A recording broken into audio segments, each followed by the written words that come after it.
Bismillahirrahmanirrahim. Alhamdulillahirabbil alamin.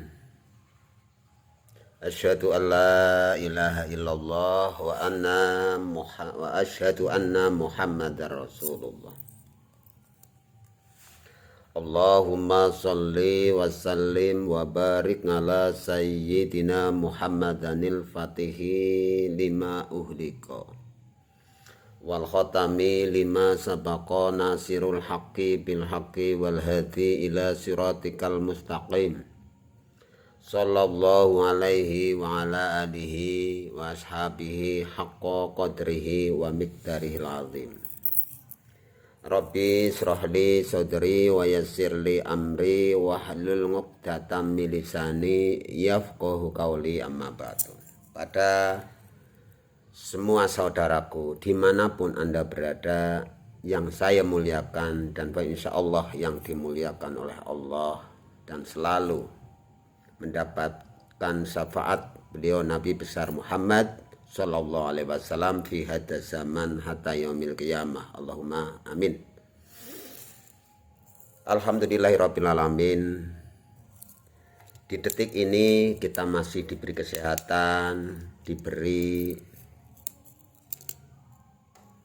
nafas yang lega, diberi pikiran yang normal, diberi pendengaran yang jelas, dan kesehatan yang utuh oleh Allah. Semoga kita semua bisa mensyukurinya atas nikmat-nikmat Allah yang sudah diberikan kepada kita semua. Amin ya rabbal alamin. Di kesempatan ini saya mau menguraikan kerugian apa apabila kita menjalankan kebencian. Kebencian itu bisa mengakibatkan kesengsaraan. Kebencian itu mewujudkan hidup yang menjadikan terlunta-lunta. Kebencian itu sendiri akan menjadikan problem yang sangat besar di hadapan kita. Saudara yang banyak menjadi berkurang karena kebencian. Doa tidak dikabulkan karena kebencian. Rezeki menjadi sulit karena kebencian. Jadi janganlah kita melakukan kebencian. Janganlah kita ikut-ikut menghina. Janganlah kita ikut-ikut memprovokasi. Janganlah kemasukan kedengkian. Jangan kemasukan kesombongan dan merasa benar sendiri. Pokok hidup kita agar kita dicintai Allah dan dicintai Rasulullah, bersihkanlah hati dari segala penyakit. Karena puncaknya hidup akan disayang oleh Allah jikalau hati kita itu bersih dari penyakit. Hilangkanlah, tidak ada untungnya orang menuruti hawa. Kata Allah dalam Al-Quran, wattabangal hawahu famasaluhu kamasalil kalbi. Orang yang mengikuti hawa nafsunya itu enggak berbeda dengan anjing. Kerugian yang sangat besar, bahkan berpotensi hidup kita itu terlunta-lunta. Hidup akan menjadi miskin sekejap karena kebencian.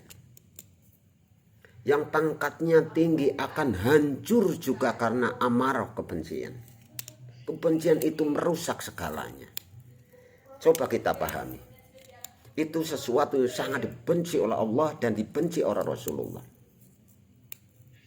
Apabila kita beribadah di siang dan malam, menjalankan sholat, puasa, zakat, haji dan sebagainya, perbuatan baik, infak, jariyah, melakukan haji ke Baitullah, tapi di dalam diri atau hati kita itu masih ada kebencian dengan sesama, menurut saya itu Masya Allah, kasihan banget.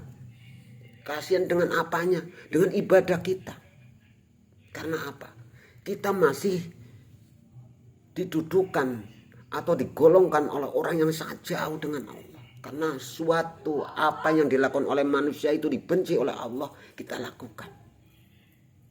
Jadi tolong kasihanilah diri kita. Ku anfusakum.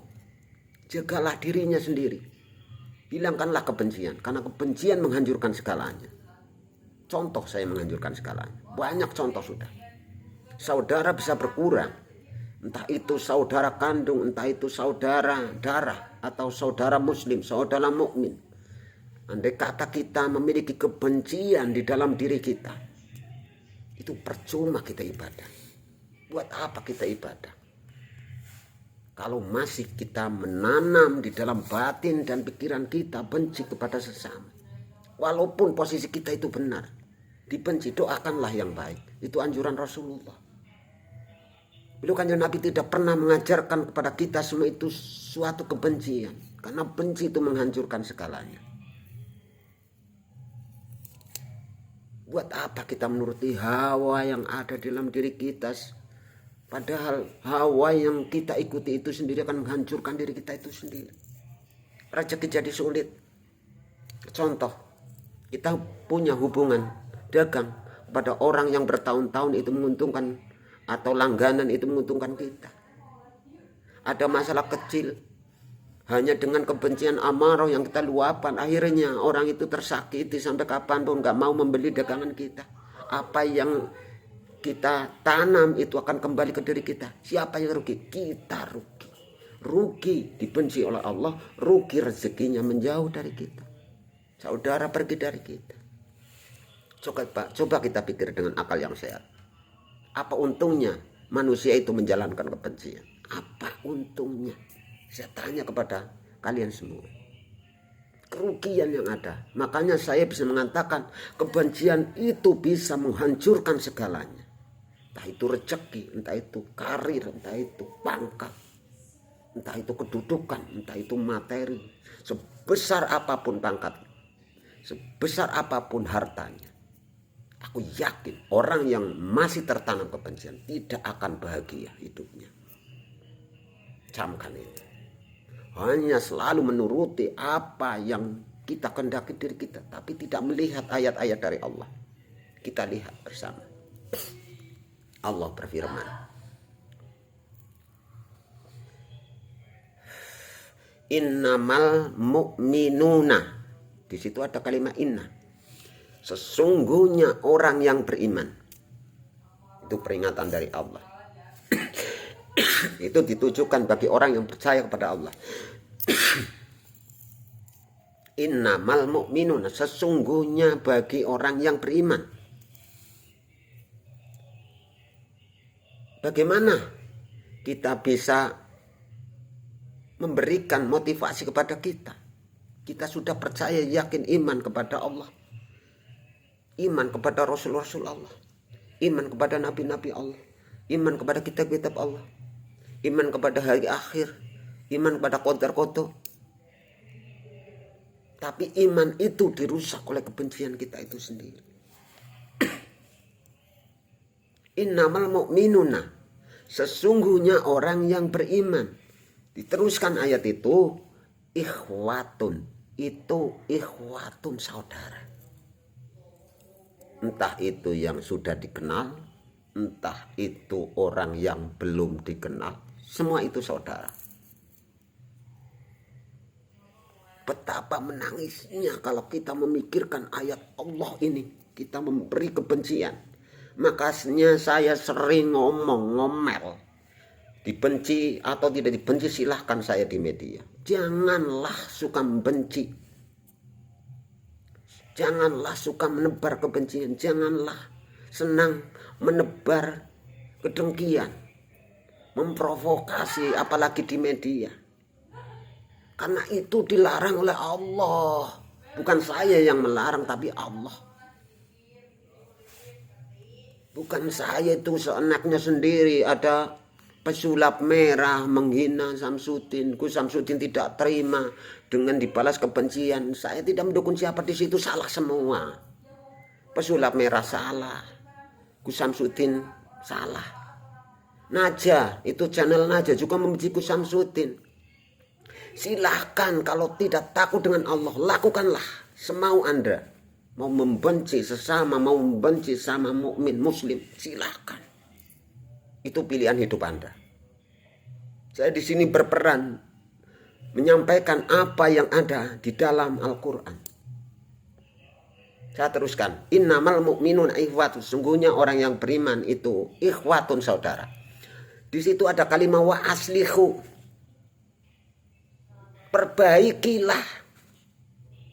Perbaikilah di antara saudara-saudara itu. Kita orang umat mukmin, kita orang muslim bersaudara, jangan saling menghina. Kita saling menolong dalam kebaikan. Tidak harus kita mencaci maki tanpa alasan apapun. Kita nasihati apabila ada saudara mukmin itu salah, saudara Islam itu salah, kita nasihati, datang sana. Apabila tidak datang, kita telepon. Apabila ditelepon tidak, datangilah. Atau apabila tidak bisa punya kemampuan ke sana atau menghubungi dan sebagainya kok lewat YouTube. Begini caranya memperingatkan.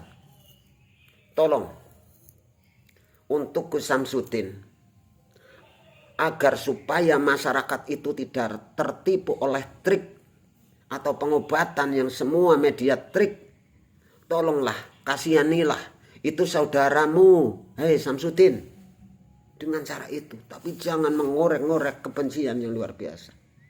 Itu namanya motivasi atau kritik yang baik. Jangan tujuan membuat channel membenci orang, disebarkan supaya jelek atau keburukannya diketahui oleh orang banyak. Itu tidak perlu. Karena Allahu ahkamil hakimin. Allah yang zat menghukumi. Mau lari kemanapun itu tidak bisa lari dari hukum Allah. Karena Allah maha adil. Sebaik-baiknya yang menghukumi adalah Allah. Seadil-adilnya yang bisa menghukumi adalah Allah. Tidak perlu kita protes kemana-mana dan sebagainya. Saya tidak ada yang saya bela. Entah itu Naja, entah itu TIJ, entah itu siapa yang membenci sama Islam, sama saya sungguh sangat tidak suka. Karena itu perbuatan yang sangat dibenci oleh Allah. Bukan dibenci saya, tapi Allah yang membenci. Apa kalian semua itu tidak tahu aturan Al-Quran, aturan Rasulullah, melarang ini itu supaya kita itu berpikir, supaya kita itba anut, kita taat. Kenapa kita langgar semua? Katanya kita sholat, katanya kita zakat, katanya kita melakukan ibadah-ibadah, tapi kenapa yang dibenci oleh Allah di sini tertanam kebencian, kedengkian, kesombongan, kehasutan, merasa benar sendiri, merasa suci. Itu justru merusak diri hidup kita, merusak masa depan kita. Yang akhirnya apa? Yang akhirnya masyarakat yang bodoh, yang tidak tahu ilmu itu bingung. Mau lari kemana, cari ulama yang bagaimana, ulama mana yang bisa diikuti. Karena ulama di dunia ini terbagi menjadi dua. Satu ulama usoleh, yang kedua ulama usuk. Ulama soleh yaitu yang bisa memberi contoh yang baik. Ulama usuk selalu memberi sesuatu yang tidak baik, contoh yang tidak baik. Maka dari itu takutlah, kata beliau Nabi, wailu li ummati min ulama isu. Rusaknya umatku di zaman akhir itu karena ulama-ulama yang buruk. Takutlah zalatal ngalimin, dengan rusaknya ulama. Wa innahu zalatahu tukabkibu finnar, dan akan disungkurkannya ulama yang rusak itu binari, di dalam api neraka. Jadi jangan disangka ulama itu pasti masuk surga.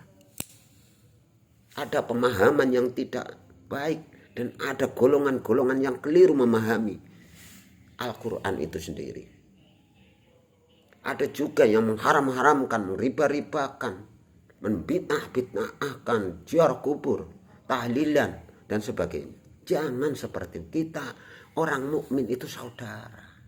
Kita orang Islam itu saudara. Jangan kotori dengan kebencian. Makanya kita harus bersama, bergandeng tangan sebagai orang mukmin dan Islam. Jangan saling menghancurkan, jangan saling membenci. Kita takut, malu pada Allah, malu kepada Rasulullah yang sudah memberi Al-Quran kepada umat manusia untuk kita pelajari. Tapi apa yang kita tanam itu sendiri justru merusak umat Islam. Hilangkanlah kebencian. Marilah kita bersama, jangan menunggu waktu. Mulai sekarang kita berbuat baik.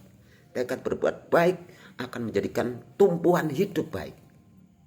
Contoh kecil. Dalam keluarga ada kebencian pada sang istri atau kepada anak. Tenang tidak hidupnya. Hanya kecil itu contoh kecil. Tidak tenang. Karena apa? Kebencian itu mengandung iblis. Kebencian itu adalah watak dan sifat hayawan yang selalu disukai oleh iblis. Apabila kita melakukan sesuatu yang disukai oleh iblis, pastilah dibenci oleh Allah. Itu nalar yang sehat.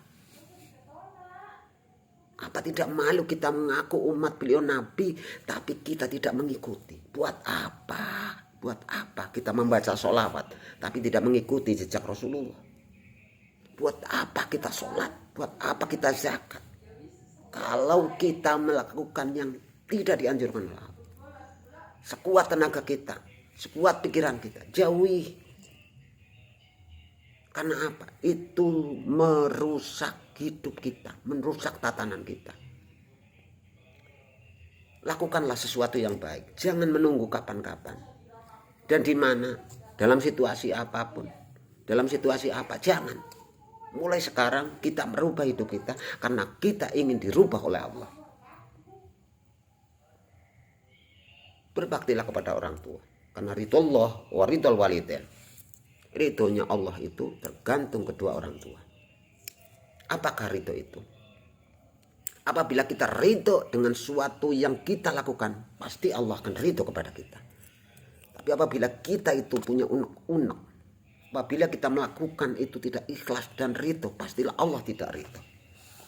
Gampang kok masalah ridho. Yang terpenting kita itu bagaimana melakukan hukum-hukum yang diatur oleh Al-Quran, dan bagaimana kita mendamaikan pikiran kita itu sendiri, anfusakum kita sendiri. Kita sendiri pada mata kita juga belum damai, kepada keluarga, kepada saudara. Damaikah kita? Masihkah ada musuh di dalam hati kita? Masihkah ada orang yang dibenci di dalam diri kita? Itu merusak, sangat merusak. Yang tidak mau silahkan, yang masih ingin membenci sesama silahkan. Tapi aku tanya, apakah tidak malu dengan Rasulullah? Apa tidak takut dengan azabnya Allah? Padahal kebencian apabila kita lakukan, kita dapat apa? Kita dapat apa? Tidak dapat apa-apa. Hanya kehancuran yang ada. Tadi saya contohkan, kita benci kepada satu saja di dalam keluarga, istri saja. Maka kemana-mana berpikir, tidak tenang. Kemana-mana dihantui oleh rasa amarah yang tidak henti-hentinya. Curiga dan sebagainya itu ada. Coba kita pasrahkan pada Allah, zat yang tempat kita bersandar. Bacalah la haula wala yang banyak. La haula wala quwata illa billah. Tidak ada daya kekuatan saya taat kepadamu ya Allah. Saya taat dengan utusanmu Rasulullah. Illa billahi. Saya bisa karena adanya daya kekuatanmu ya Allah. Mintalah kepada Allah. Buanglah kebencian, kedengkian, kesombongan yang ada di dalam diri kita. Karena la tadkhulul malaika fihi kalbun. Tidak ada satupun malaikat Allah yang mau masuk ke dalam jiwa atau hati manusia kalau dalam hatinya itu masih ada anjingnya atau sifat yang buruk. Mana mungkin doa bisa dikabulkan oleh Allah jikalau di dalam hati kita itu tertanam iblis atau sifat buruk yang dibawa oleh iblis ke dalam hati kita. Mustahil. Silakan belajar bersama dengan saya. Karena apabila saya salah, ada orang yang menasehati saya suka sekali. Saya paling senang jadi orang dibenarkan. Komentar apapun, sejelek apapun dari Anda semua saya terima. Seburuk apapun kalian saya cintai. Sedengki apapun Anda dengan saya cintai. Saya doakan dengan baik. Tidak pernah aku membenci sesama. Karena aku tahu makhluk di bumi ini adalah makhluknya Allah. Orang mukmin, apalagi orang mukmin dan orang muslim, itu saudara saya. Yang kafir pun tidak pernah saya benci, karena saya takut dengan Allah, takut dengan Rasulullah. Silahkan mau berkomentar apa di sini, saya taruh, saya wadai. Karena sesuatu yang datang kepada diri saya itu semata-mata pelajaran untuk saya. Buat apa saya marah? Buat apa saya membalas benci? Kebencian kalau dibalas kebencian sampai kiamat pun gak selesai.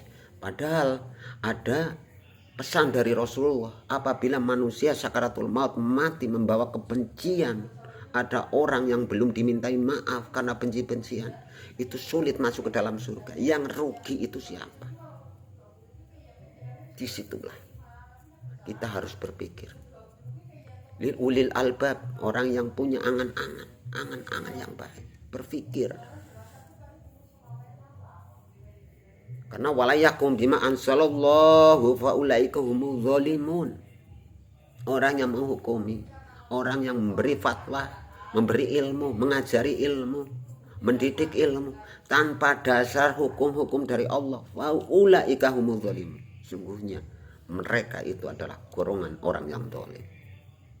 Rugi kita. Mulai sekarang, jangan menunggu kapan. Sudahlah. Harus karena kita kasihan kepada diri kita. Mulai sekarang, berbuat baiklah. Hilangkanlah kebencian, hilangkanlah kedengkian. Jangan ikut terprovokasi oleh media-media yang benci sana sini. Yang rugi itu kita, bukan siapa-siapa. Bukan Samsudin yang kita benci, tapi diri kita. Bukan Marshall yang rugi, tapi diri kita. Yang karena ditanamkan kebencian itu sendiri, akhirnya hidup kita itu terlontar karena adanya kebencian.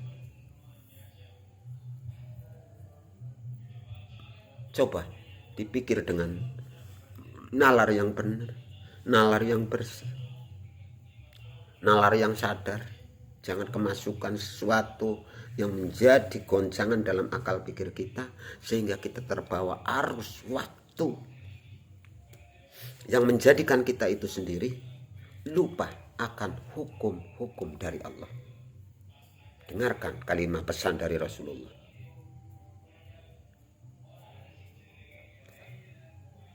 Wa min ayatihi an khalaqalakum. Dalam Al-Quran juga jelas. Dan dari ayat-ayatnya Allah itu diturunkan kepada manusia agar manusia itu mau berpikir. Perintahkan oleh beliau Kanjeng Nabi untuk memahami laqad kana lakum fi Rasulillah. Sudah benar-benar ada dalam diri kita sebagai umat, diri kalian sebagai umat. Apa yang sudah ada di dalam diri saya dan umat beliau Nabi dunia ini, dari Nabi Adam sampai sekarang, apa yang ada dari Rasulullah, yaitu uswatun hasanah, suri teladan yang baik. Sudah ada, kenapa kita tinggalkan?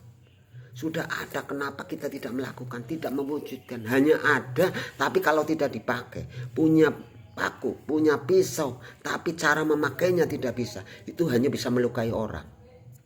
Punya mulut tidak digunakan dengan sebaik-baiknya, bisa menyakiti orang.